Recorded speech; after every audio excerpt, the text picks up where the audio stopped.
Chosen one, stop. Do not scroll past this. I need to ask you something before I say a single word about what God is releasing tonight, and I need you to answer it honestly, not the spiritual answer, not the answer you give in public, the real one. Do you still want it? The thing you started believing for, the version of your life you were building toward, the promise you received in a different season when the faith was fresher and the evidence was more cooperative, and have been carrying ever since through circumstances that have made carrying it more expensive with every passing year. Do you still want it? I ask because of a question Jesus asked. A question recorded in John chapter 5 that most people read past because the answer seems obvious. But the answer was not obvious, not to the man he asked it to. And I believe if you are honest with yourself tonight, it is not as obvious to you as it should be. If you leave before this message is finished, you will miss the specific word that was prepared for the person who has been at the water so long that the wanting has become complicated. Stay. Jesus has stopped in front of you tonight, and he is asking, go to the comments right now and type, I want to be made whole. Not because you feel it fully, because the declaration is the beginning of the answer. Write it. I want to be made whole. Subscribe, because what is being released tonight is the beginning of a series of words for this new season. Now, let me take you to the pool of Bethesda, John chapter 5, Jerusalem. The Sheep Gate, a pool surrounded by 5 covered colonnades. And in those colonnades, a multitude of sick people, blind, lame, paralyzed, waiting. Because the belief at the time was this: at certain seasons, an angel would come and stir the waters of the pool. And the first person who stepped in after the stirring would be healed, the first person, only the first person. And so they waited. All of them, watching the water, waiting for the movement, positioned for the moment when the surface would change and whoever moved first would receive what the water offered. And in this crowd of people watching the water, Jesus singled out one man, not the most visibly sick, not the most faithfully waiting, not the one whose position was best for the moment of stirring. The text tells us one specific detail about this man. He had been in his condition for 38 years. 38 years, not months, not a difficult season he was pushing through. 38 years at the pool, 38 years watching the water, 38 years not being the first one in. And Jesus came and saw him there. And the text says Jesus knew that he had been in this condition for a long time. He knew. He walked into the crowd at Bethesda, and he already knew the length, the specific shape of the waiting, the particular cost of 38 years of the same result he knew. And he asked, do you want to be made whole, chosen one? I need to speak to why that question was not obvious. Because if you read it quickly, it seems almost insensitive. A man has been sick for 38 years, and the Son of God walks up and asks, do you want to be healed? Of course he wants to be healed. What kind of question is that? But I want to take you inside 38 years and show you something that changes the nature of that question entirely. 38 years is not just a long time. 38 years is long enough for a life to organize itself around a condition. Long enough for the identity to restructure to accommodate what has not been resolved. Long enough for the relationships to shift for the people who came to help at the beginning to have moved on or moved away, for the community around the mat to become the only community the man knew. Long enough for the hope to have changed shape. Not disappeared necessarily, but changed, quieted. Learn to want less acutely. Because wanting acutely when you have been at the pool for 38 years and have not been the first one in is not faith. It is a particular form of self-inflicted pain. And somewhere in those 38 years, not consciously, not as a decision, but as the natural result of being human for that long. In that situation, the wanting may have become complicated, not gone, but surrounded by the history of not receiving, surrounded by the accumulated evidence that this particular thing for this particular person does not seem to be how the water works. And into that complicated wanting, Jesus walks and asks, "Do you want to be made whole?" And the man does not say yes. This is the part of the text I want to sit in tonight, because the man's response is not, "Yes, Lord," desperately, with everything in me, more than anything. His response is an explanation. He says, "Sir, I have no man to put me into the pool when the water is stirred, and while I am coming, another steps down before me." He explains the mechanism of his failure. He describes the logistics of why it has not happened. He gives an account of every time he was close and missed it. He does not answer the question. He tells the story of the obstacle, and I want to speak to that response tonight, because I believe it is the most honest portrait in all of Scripture of what happens to wanting after years of not receiving. The man was not faithless. He was still at the pool. He had not given up in the sense of leaving. He was there, still positioned, still watching the water. But somewhere in 38 years, the wanting had been translated into the language of the obstacle. Instead of, "I want to be made whole," the answer that came out was, "Here is why I have not been made whole. And I want to ask you tonight, and I need you to answer this honestly, when someone asks about your dream, your promise, the thing you have been believing for, does your answer sound more like the first sentence or more like the second? When heaven asks, "Do you want to be made whole?" does the response that rises in you sound like desire, or does it sound like an explanation of the obstacle? Not because explanation is wrong. The man's explanation was accurate. He genuinely had no one to help him into the water. He genuinely was outpaced every time.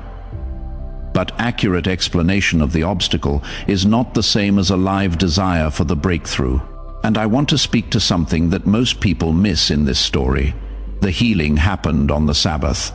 And when the religious authorities saw the healed man carrying his bed through Jerusalem, they did not celebrate. They challenged him immediately. They said, "It is the Sabbath. The law says you cannot carry your bed today." And the man's response was simple. He said, "The one who made me well told me to take it up."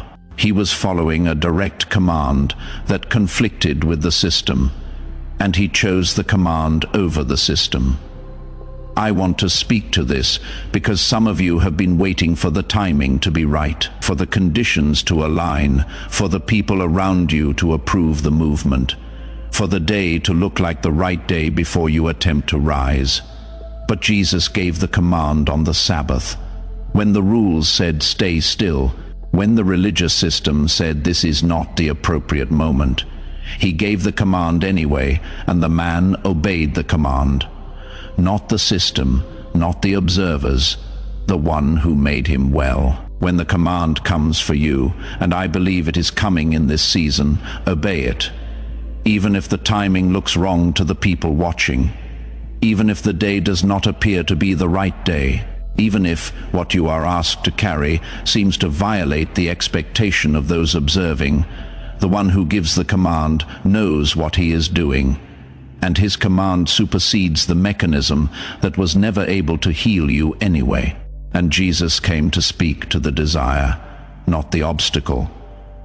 Now let me tell you what Jesus said next. He did not address the obstacle. He did not find the man a helper. He did not change the system at Bethesda so the man could be first. He did not explain why it had taken 38 years. He said, "Rise, take up your bed, and walk." 3 commands, each one requiring something from the man before the miracle was visible. Rise before the legs are proven to work. Take up your bed before the healing is confirmed. Walk before the destination is clear. The commands were not instructions for after the healing.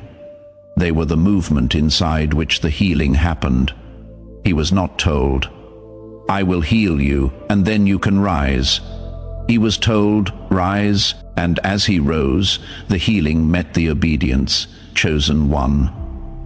I want to speak to you about the specific commands being issued over your life tonight, because I believe what is happening in this moment is Jesus walking through the crowd at Bethesda past every other person at the water and stopping in front of you. Not because you are the most qualified, not because you have been there the longest, not because you deserve it more than the others, because the 38 years are finished. And the moment of the question has arrived, and you are the one he stopped in front of, and he is asking, "Do you want to be made whole?" Not, "Are you ready?" Not, "Have you done enough preparing?" Not, "Have you resolved all the reasons it has not happened yet?" Do you want it?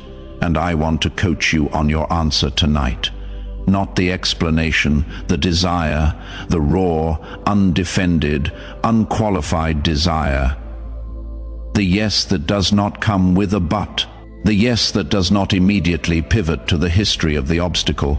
The yes that is simply, "Yes, I want to be made whole." Say it in that order. Desire first. Explanation never. And watch what the command that follows produces. Now I want to speak about what taking up the bed means, because the command to take up the bed is the command that most people skip over in their reading of this story.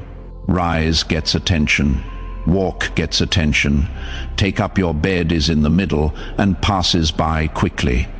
But I want to stop there tonight, because taking up the bed is the act of carrying the evidence of the sick season as you walk into the healed one.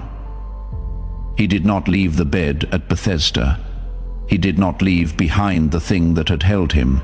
He carried it, and I want to speak to what that means for you. The bed is the record of the 38 years, the memory of the long waiting, the specific shape of what the sick season produced in you, the depth, the endurance, the particular kind of understanding that only comes from having been at the pool that long. You do not leave that behind, you carry it, not as the ongoing evidence of the condition. As the testimony of the journey, the man who walks through Jerusalem carrying his bed on the Sabbath is not carrying a symbol of his failure. He is carrying the evidence of what happened when Jesus stopped. And everyone who sees him carrying it does not think, "That man was sick." They think, "That man was healed." The bed became the testimony, and chosen one, the years at the pool, the things you have been lying on through the long season. Those are not the evidence of what did not happen. They are about to become the evidence of what did. The bed is part of the testimony. Carry it. Do not skip this. I want to speak to something specific that I believe is running in the person watching tonight, because 38 years at a pool produces something subtle that is very difficult to name and even more difficult to admit. It produces a relationship with the waiting that goes beyond endurance, a familiarity, a kind of knowing how to be here. A comfort that is not comfort exactly because the pool is not comfortable, but a competence. You know how to be sick. You know how to be at the water. You know how to hold the hope at the temperature that makes the disappointment manageable. You have gotten very good at being here. And wholeness, the kind of wholeness that requires rising and walking, is unfamiliar. And unfamiliar is uncomfortable. Even when unfamiliar is better, I want to speak directly to the fear that lives underneath the wanting. Not the fear of the obstacle, the fear of the answer, the fear that says, "What if I rise and the legs do not hold? What if I take up the bed and there is nowhere to carry it? What if walking requires a direction I do not yet know? What if wholeness changes things I am not certain I want changed? What if the life I have organized around the condition does not survive the healing of the condition? That is the real question under the surface of the pool. That is what makes "Do you want to be made whole" a more complex question than it first appears. And Jesus asked it anyway. Not because the answer was obvious, because the answer needed to be spoken. And I am asking you to speak it tonight, out loud, with the fear present, with the unfamiliarity present, with the 38 years of organized around the condition present. Yes, I want to be made whole. And now, let me speak about what is being released. Over the long waiting, I declare, the pool of Bethesda operated on one principle: first in, first healed, which meant for 38 years, not being first was the obstacle.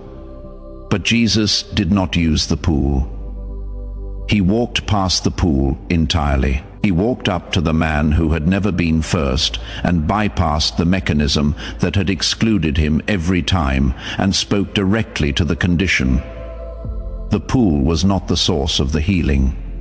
It was the waiting room. And chosen one, I want to declare over the mechanism that has excluded you. Jesus is not using that mechanism. The door that kept closing, the opportunity that kept going to someone else first, the position in the line that was never quite close enough. He is walking past the mechanism. He is coming directly to you. He is not waiting for the water to stir. He is the one who stirs the water, and he is here. In the next 21 days, you will see the bypassing of the mechanism, provision arriving outside the channels you have been watching, an opening that does not require you to be first in line, a door that opens from a direction you are not facing. The pool is not your source. He is, and he has already walked past the pool and stopped in front of you. Over the identity organized around the condition, I declare there is a verse in Isaiah 43:18 that precedes the well-known 19th verse. Before the new thing, before the stream in the desert, God says, "Remember not the former things, nor consider the things of old. Do not let the architecture of the 38 years be the architecture of the next season." The bed is testimony. The bed is not the floor plan of the new life. Carry it with you. Do not lie down on it again. Who you are when you rise is not the sum of the years you were lying down. It is who Jesus sees when he walks into the colonnades and stops in front of you. And what he sees has always been the same thing he called Gideon in the winepress. The same thing he named before the womb was formed. The wholeness is not a new creation. It is the restoration of what was always there before the condition arrived. Rise, take up what the season produced, and walk into who you have always been. Over your specific pain, I declare. The man at Bethesda had a specific condition the text does not name. We do not know what it was. We only know it kept him from rising and walking for 38 years. And Jesus healed it precisely without knowing the diagnosis, without the man explaining the mechanism of the problem, without the obstacle being removed first. Jesus spoke, and the healing met the obedience. Your specific condition, the particular form of what has been keeping you from rising and walking in the fullness of your calling, is known without you naming it. Without you explaining the logistics of why it has persisted, the healing is precise. It was spoken over you before you arrived at the pool, and it is meeting your obedience right now as you rise, as you take up the bed, as you begin to walk. I want to pause here for a moment and speak to something, because you are at the pool tonight, and a word came. And the word required someone to study the colonnades, to sit in the specificity of 38 years, and 38 years of organized around the condition, and the particular fear underneath the wanting, and bring it here to you in the form of a word that reached the pool. That is the work this channel exists to do. and I want to be transparent about what it requires, not to make you feel obligated, but because transparency is part of the integrity of a word delivered in honesty. This word took preparation, prayer, study, wrestling with the text, until what was inside it for this specific moment came clear. And the platform that carries it requires the kind of support that keeps it going. YouTube has a feature called Super Thanks. Below this video, I want to say what it is with complete honesty. It is not a seed for your healing. Your healing was decided when Jesus walked into the colonnades. It was not contingent on anything you give. But there is something that happens when someone who received a word chooses to participate in the word going out, not payment, participation. The man who was healed at Bethesda went and found Jesus in the temple afterward. He went back. Not because Jesus needed him to, because the encounter had changed him enough that going back was the natural response. If this word has been the encounter tonight, if Jesus stopped in front of you at Bethesda and the question landed in the real place and you have the means to honor what came through it, super thanks is that return to the temple. Small, voluntary, received as exactly what it is. And if this is not your season for that, if you are at the pool and the resources are still thin, your I want to be made whole, in the comments is the answer to the question. It is enough. It is the yes that activates what follows. Now hear the warning. Do not skip this. In the next 72 hours, the enemy will attempt to pull you back to the mat. Not dramatically, quietly. He will use the familiar. The 38 years of organized around the condition know the mat very well. And when the healing is new and the legs are learning to hold in the window between the command and the confirmed walking, something will suggest, lie back down. It is safer here. You know how to be here. What if you fall? What if the legs do not hold all the way? I am telling you now, do not lie back down.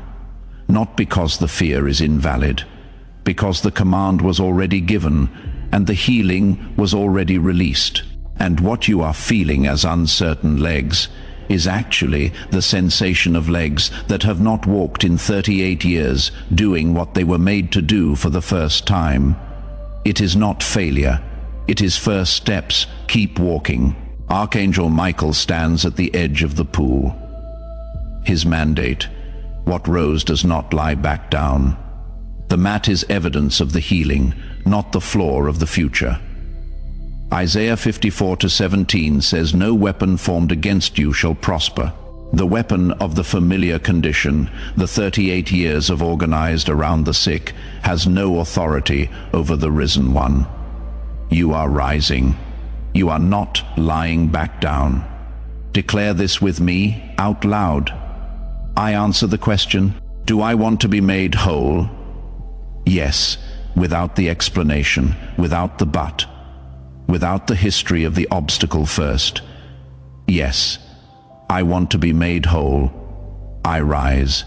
Before the legs are confirmed, before the evidence is visible, before the direction is fully clear, I rise. I take up the bed.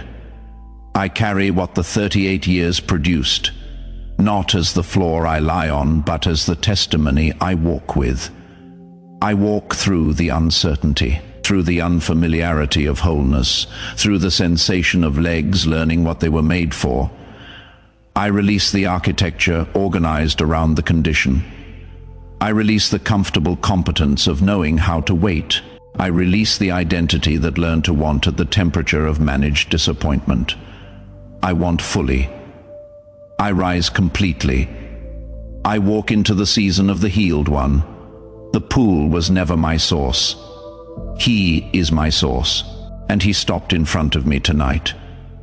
In Jesus' name, amen. Chosen one, if Jesus stopped in front of you at Bethesda tonight, if the question landed in the place where the 38 years live like this video as your declaration of rising, let it be the sound of someone who answered the question and chose to stand.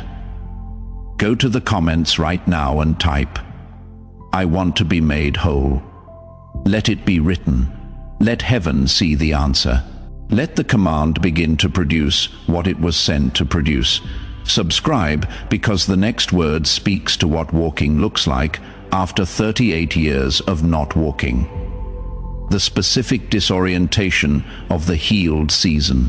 How to carry the bed without letting it become the floor again.